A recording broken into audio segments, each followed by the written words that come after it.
Muy buenos días a todos. Mi nombre es Marian. Bienvenidos a un nuevo episodio de Dosis Breve, la píldora sonora que necesitas. Un espacio donde hablamos de los temas que nos atraviesan, pero también nos invitan a reflexionar. El día de hoy tenemos un episodio especial. Lo hemos titulado Guerra Silenciosa, Jóvenes y Drogas, porque muchas veces las batallas no hacen ruido, pero dejan huellas. El día de hoy contamos con la participación especial de Ángela Pascagasa y de Marcela Jojoa. Me encantaría, por favor, que se puedan presentar.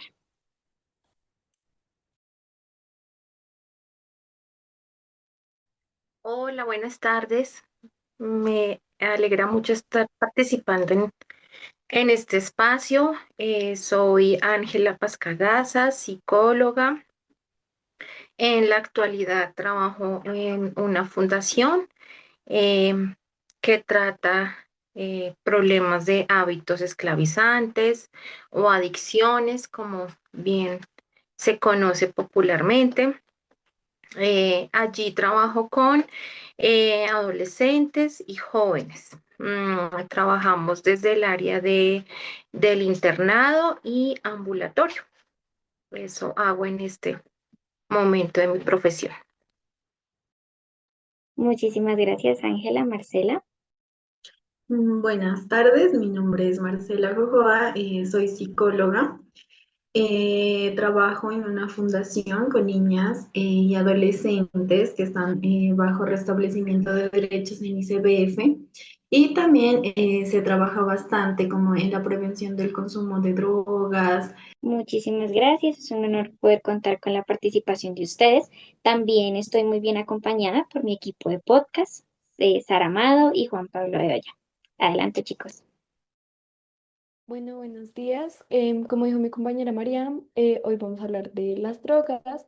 Las drogas son sustancias que al entrar al cuerpo alteran el cerebro y el sistema nervioso central. Pueden ser legales como el alcohol o el tabaco o ilegales como la marihuana, la cocaína o el éxtasis. O también como los opioides. Y algo muy importante es que las drogas no siempre se ven como jeringas o pastillas. A veces pueden estar disfrazadas de normalidad. Teniendo en cuenta esto, nos podrían responder qué se entiende por drogas y qué tipos existen. Bueno, pues voy a dar como inicio para tu pregunta. Claramente, pues ya indicaste que afectan el sistema nervioso central. Puede ser una sustancia natural o sintética, y que al ser introducida pues al organismo altera el sistema nervioso central, y asimismo pues genera ciertas modificaciones en nuestro cuerpo, ¿cierto? Afecta a nuestro cerebro, afecta a nuestro cuerpo físico como tal, altera nuestro estado de conciencia, estados de ánimo, y funciones motoras. Eso hace la droga, y eso es la droga, una sustancia que puede ser natural o sintética. ¿Mm? En cuanto a los tipos, pues para hablar de tipos hay muchas especificaciones, pero normalmente hablamos de los tipos según su afectación, ¿cierto? Entonces están las que son estimulantes, que son, por decir ejemplo, la cocaína, que esta, ¿qué es lo que hace? Acelerar el sistema nervioso central. Están alucinógenos, que esto lo que hacen es alterar el sistema nervioso, y como bien lo dice su palabra, pues causan una percepción de la realidad. Invaden en esta área, en el estado de ánimo, en el pensamiento, ¿cierto? Y ahí pues hablamos de los hongos, que son como lo que más los jóvenes de pronto pueden llegar a caer, hongos, LSD, ¿cierto? Que esa es otra de las drogas que comúnmente se consume. Y están pues las depresoras. ¿M? Estas más bien lo que hacen es desacelerar el sistema nervioso. En esas tenemos, por ejemplo, está la heroína, pues está la marihuana, está el mismo alcohol, que como bien lo decía Sara, hablaba de las drogas legales y las ilegales. En esa podemos hablar del alcohol, es una droga depresora, heroína, el fentanilo, que hoy en día se oye mucho de él y sus derivados. Entonces, así podemos como destacar o darles ese orden a las drogas. También hablamos del consumo de las medicamentos o fármacos, porque se genera también adicción a esas drogas que son recetadas o no recetadas y que una persona por X o Y razón llegó a la adicción también del consumo de medicamentos recetados. Esa sería como así un breve resumen de qué es la droga y sus tipos. Muchas gracias por la explicación, es súper cierto. Y bueno, ahorita vamos a continuar con Juan Pablo, puedes continuar con la siguiente pregunta. Buenas tardes para todos. Bueno, siguiendo con el tema de mi compañera Sara, la exposición constante a redes sociales que normalizan o incluso glamorizan el consumo de sustancias, sumada a la presión de encajar o mostrar una vida perfecta, lleva a muchos jóvenes a buscar escapes. Así comienzan consumos con el tiempo. Pueden generar dependencia o adicción. ¿Qué es la adicción y qué se diferencia de la dependencia? Además, ¿en qué ámbito podría verse el tema de las redes sociales? Gustaría que por favor Marcela la respondiera. Bueno, listo. Bueno, en cuanto a la pregunta, es muy importante hacer como esa diferenciación, ¿no? Entre la adicción y la dependencia, ya que son cosas completamente distintas que muchas veces pensamos que son lo mismo, ¿sí? Y la gran diferencia es que la adicción es netamente una enfermedad mental y conductual donde la persona pierde el control sobre el consumo, sí, aunque esta persona sepa que ese consumo le hace daño, no es consciente, ¿sí? De todo lo que puede causar. Y la dependencia implica netamente que ya el cuerpo y la persona, la mente necesita la sustancia para poder funcionar. Y es muy importante también aquí la parte y manejo de las redes sociales, ¿no? Porque miramos que estas plataformas muchas veces pueden reforzar el consumo para mostrarlo como algo normal, como algo atractivo, ¿sí? Eso, como si uno lo hace, entonces yo también miramos mucho lo que se dan en estos tiempos, que son como los juegos o los retos, en donde los adolescentes muchas veces se les dificulta poner ese establecimiento de límites, aprender a decir no, y esto influye bastante como en esa construcción de identidad de los jóvenes, ¿no? Porque las redes sociales muchas veces pueden generar una presión social y emocional que no permitan a los adolescentes tomar una decisión consciente de poder, digamos, consumir una sustancia sin medir como las consecuencias de este. Muchas gracias, Marcela. Sara, puedes continuar, por favor. Bueno, continuando con la tercera pregunta, bueno, el consumo de drogas a veces puede parecer una salida fácil a muchas situaciones emocionales cotidianas, como el estrés, la ansiedad o la presión en general.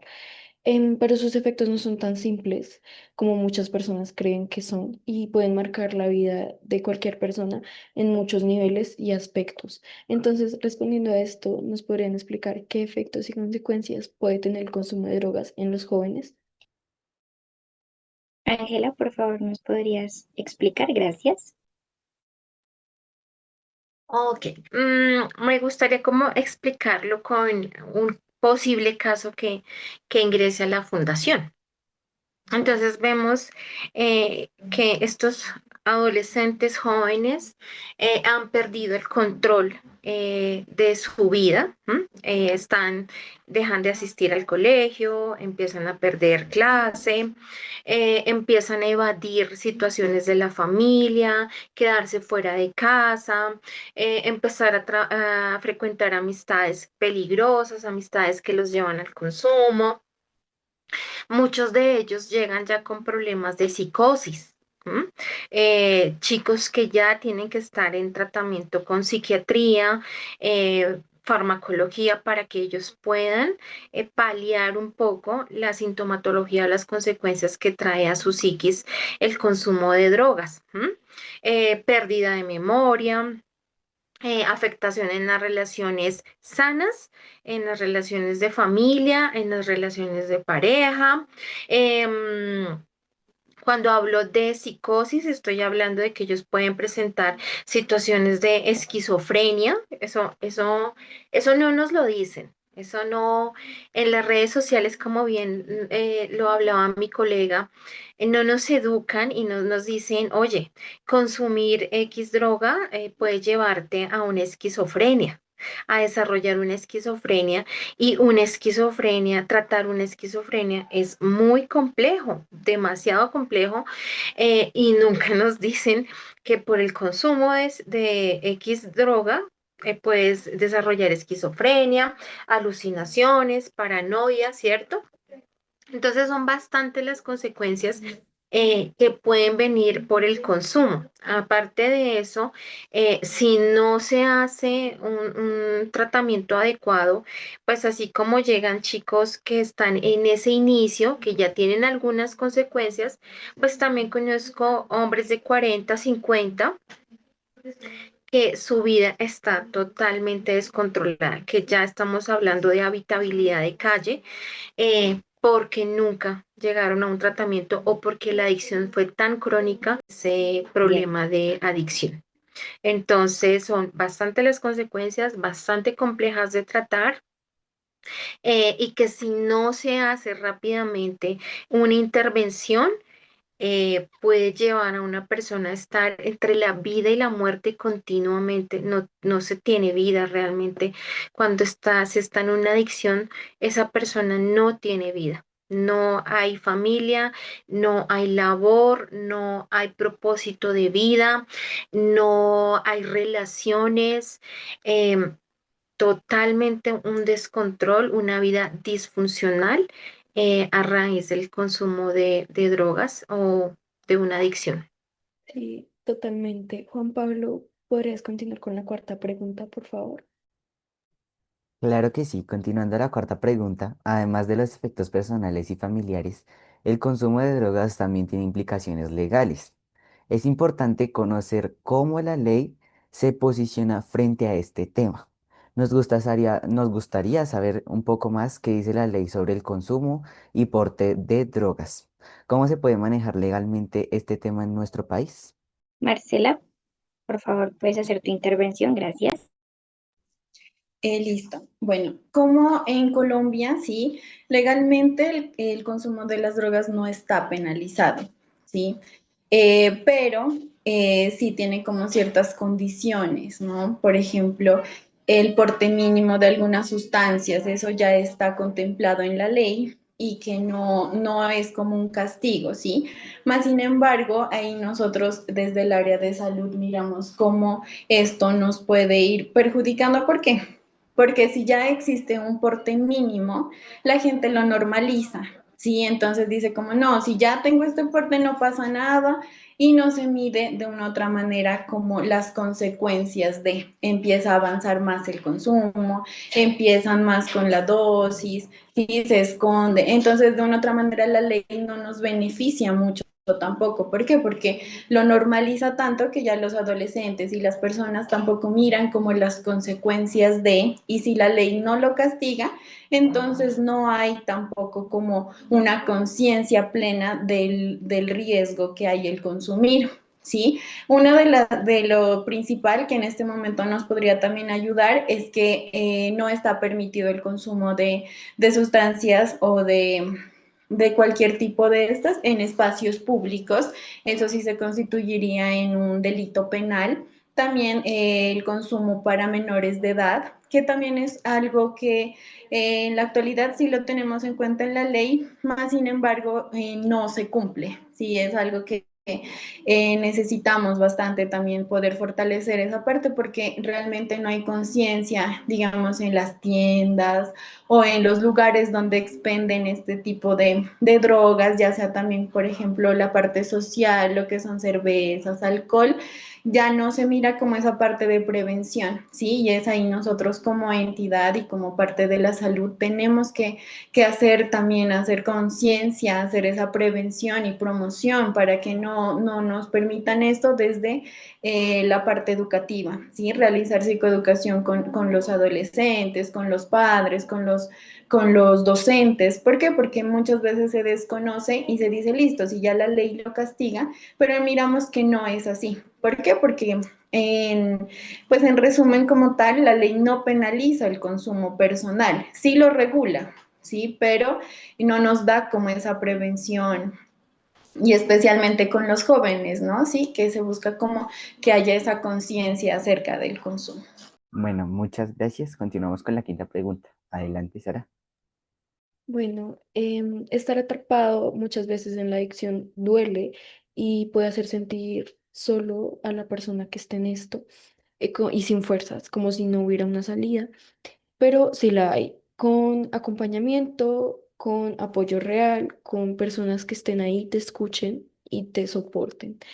Puede empezar la persona a levantarse y a rehabilitarse no estando sola.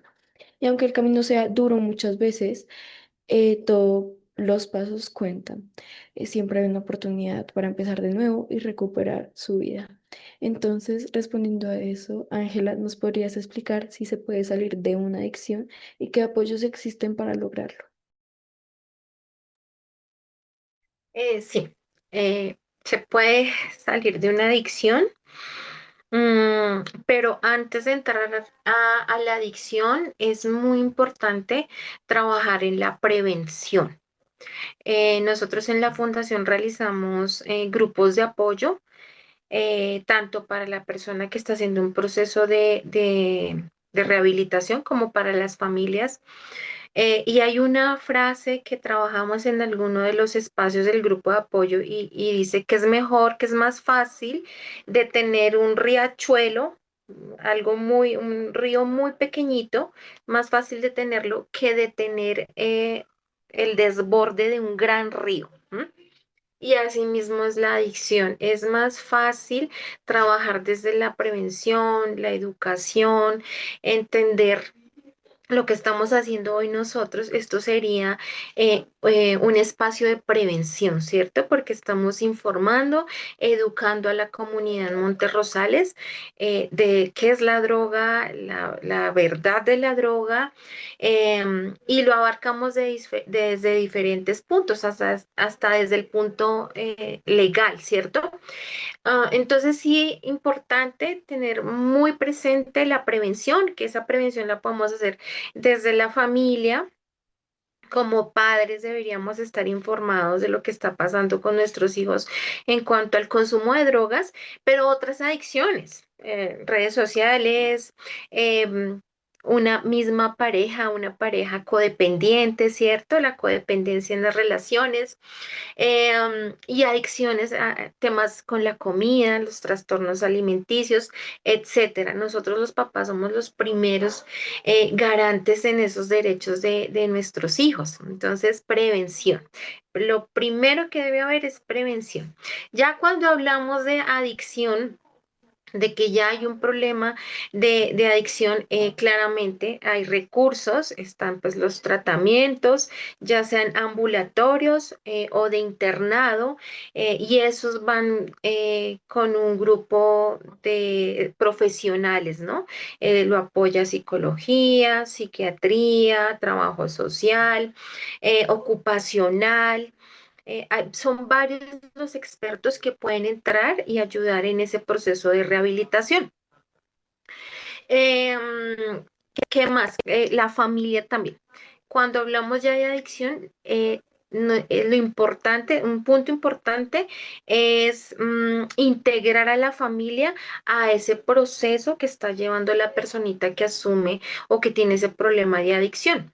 ¿Por qué? Porque cuando en el proceso la familia debe entender las causas del por qué esa persona llegó a la adicción, entenderse como familia, entender sus dinámicas, sus patrones de conducta familiar, entender la familia, si la familia fue ayuda o fue habilitador en esa adicción, si en esa familia hay relaciones de codependencia.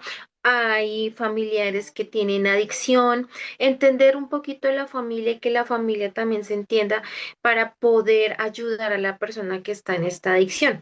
Eso durante el proceso y ayuda a que la familia entienda todo el tema, porque cuando este familiar termine su proceso de rehabilitación y salga al mantenimiento que llamamos en psicología, pues la familia debe ser su primera red de apoyo.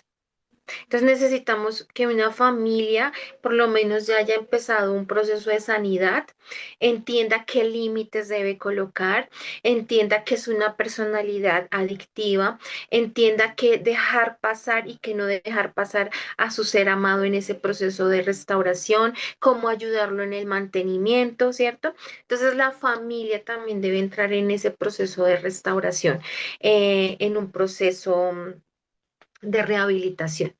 Em, Punto importante en un proceso de rehabilitación, que la persona que tiene el problema quiera, entienda que tiene un problema, acepte que tiene un problema de adicción. Hasta que eso no suceda, realmente no va a haber una restauración. Y esa es una de las problemáticas graves de la adicción y en el que la persona puede durar años. Una persona puede durar años negando que tiene una adicción.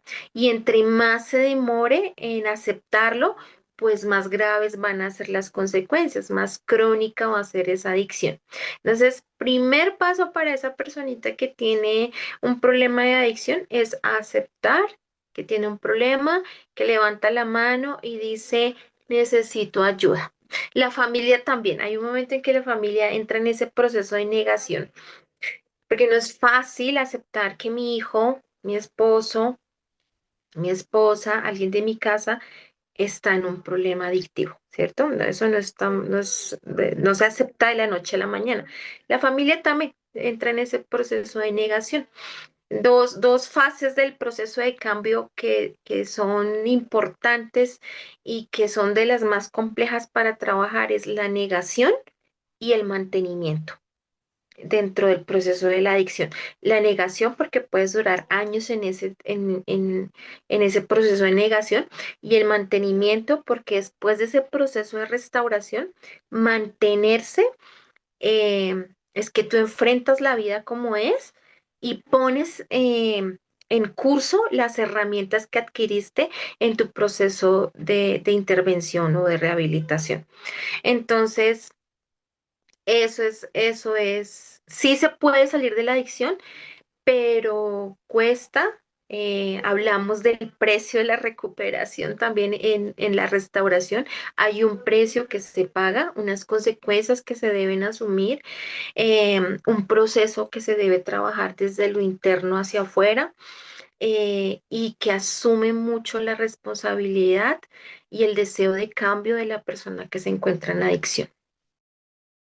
Sí, y siento que es muy importante generar conciencia en cualquier edad, porque no solo para los adultos, no solo para los jóvenes, es para toda la persona que esté expuesta a cualquier ambiente.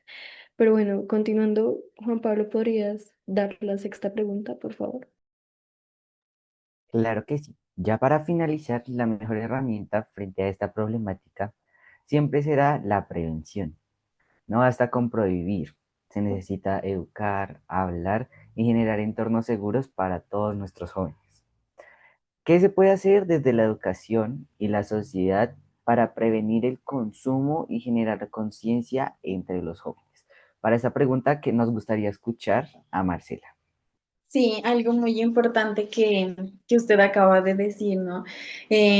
La prevención del consumo de sustancias psicoactivas no solamente se logra prohibiendo, castigando o señalando, no, sino que lo que nosotros tenemos que hacer como profesionales de la salud y también en modo de prevención es crear esos entornos protectores donde los adolescentes, donde los jóvenes se sientan escuchados, acompañados, validados, ¿sí? Porque todo empieza desde una educación emocional sólida, de enseñar desde la infancia a identificar, a expresar esas emociones, a expresar el miedo, la tristeza, la frustración, sí, porque muchas veces desde la crianza, muchas veces las personas se limitan y dicen, no, yo no debo llorar porque esto está mal, no, yo no debo decir lo que estoy sintiendo porque me van a juzgar. Entonces,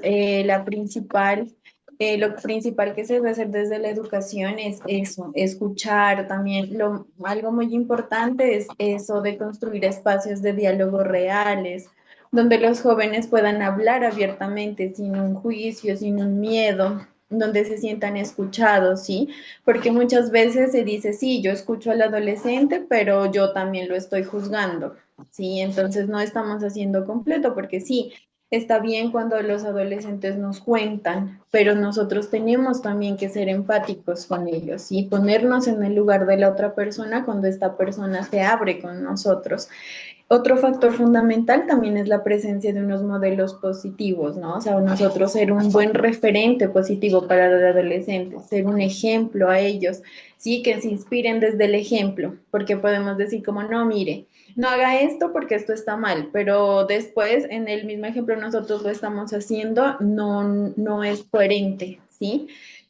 También en modo de prevención, también y algo que nos falta mucho en la sociedad es escuchar con empatía, ¿sí? Porque tenemos siempre que validar esas emociones de un adolescente, aunque parezca que sea muy exagerado lo que el adolescente nos diga o que se está ahogando en un vaso de agua, siempre estar presentes para los adolescentes. Sí, muchas veces, como lo decíamos anteriormente también con la compañera, nosotros como profesionales conocemos cuáles son las consecuencias del consumo, ¿sí? Y también nosotros en nuestra manera de decirlo muchas veces lo minimizamos también. Entonces los adolescentes tienden a decir como, no, pero si dicen esto es porque hay solución. Entonces, brindarles siempre como ese apoyo emocional, esa red de apoyo es muy fundamental. Y también algo muy importante es educar a los padres en pautas de crianza, ¿sí? Porque si bien los adolescentes pueden llegar a un consumo, también la base es la familia, la base que los va a sostener es también la familia. Entonces, en cuanto a esto del consumo, sí es necesario que haya una psicoeducación tanto para los adolescentes, para la familia. Es fundamental. ¿Por qué? Porque es la base sólida y más en la adolescencia, cuando aún no se desarrolla bien todavía la parte frontal de nuestro cerebro, donde se necesita todavía más presencia y más apoyo de la familia. Perfecto, muchas gracias a cada una por sus respuestas. Le damos la palabra a Mariam ya para finalizar. Bueno, quiero finalizar este episodio agradeciendo a Ángela y a Marcela por sus grandes aportes, porque nos aclararon bastante el panorama sobre todo este tema de las drogas y los jóvenes. Porque lo que inicia como una simple curiosidad puede convertirse en dependencia y luego en una adicción, afectando la salud física, mental y emocional. La guerra contra las drogas también, como lo decía Ángela, se libra con información y educación, con escucha activa y con mucha empatía, como lo decía, que hace falta en la sociedad. En la sociedad hace falta muchísima empatía para lidiar con todos los temas que se ven día a día. Hablar ya es un acto de cuidado y acompañar es un acto de amor. Muchas gracias por acompañarnos en este episodio. Esperamos que esta dosis les haya dejado preguntas, pero también esperanza, porque sí, se puede salir, se puede prevenir y sobre todo se puede cambiar, pero siempre desde el amor, la educación y la empatía. Los invitamos a que no se pierdan nuestro siguiente episodio alusivo al Día de la Independencia. Espero lo disfruten. Esto fue Dosis Breve. Nos encontramos